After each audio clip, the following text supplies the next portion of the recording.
அன்பிற்குரிய சகோதர சகோதரிகளே, இன்று முஸ்லிம் அல்லாத மக்களால் பொங்கல் கொண்டாடப்பட்டுக் கொண்டிருக்கிறது.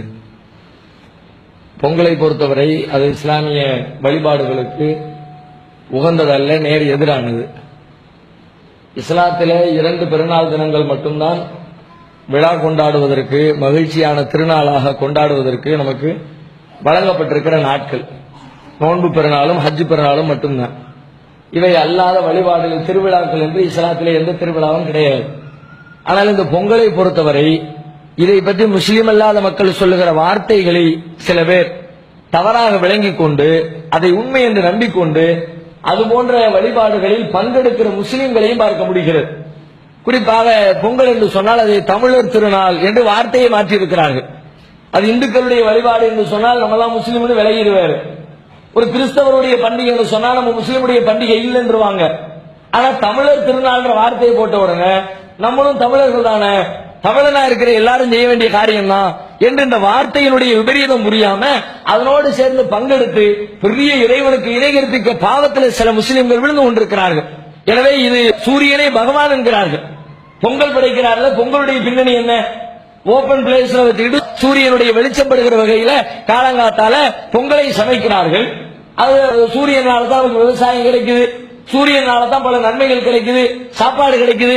எனவே நாங்க சூரியனை வழிபடுறோம் என்பதுதான் அதனுடைய பின்னணி.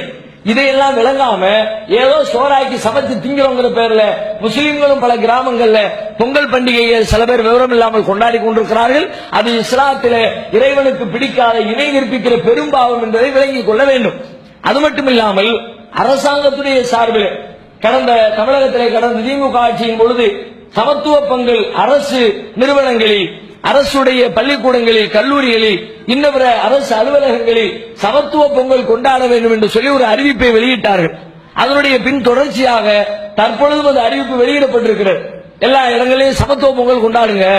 அது எந்த பேரை வச்சுக்கிட்டாலும் சரி, சமத்துவமான பொங்கல் அதுக்கு வார்த்தையை வச்சுக்கிட்டாலும் இஸ்லாத்தின் பார்வையில் அது சிறுக்கான காரியம்.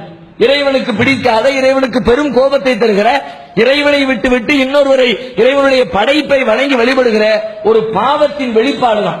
எனவே அவர்கள் கொண்டாடட்டும், அது அவர்களுடைய பண்டிகை, அவர்கள் திருவிழா என்று நினைக்கிறார்கள். அதிலே நாம குறுக்கிட வேண்டிய தேவையில்லை. ஆனால் முஸ்லிம்களை பொறுத்தவரை நாம் இப்படித்தான் இருக்க வேண்டும் என்று கற்றுத்தரப்பட்டு விட்டதற்கு பிறகு அதற்கு மாற்றமாக செய்வது நாளை மறுமை வாழ்க்கையை பாழாக்கிவிடும். குறிப்பாக பள்ளிக்கூடங்களில், கல்லூரிகளில் மாணவ மாணவியர்களை எல்லாம் இதில் பங்கேற்குமாறு அழைப்பு விடுக்கிறார்கள்.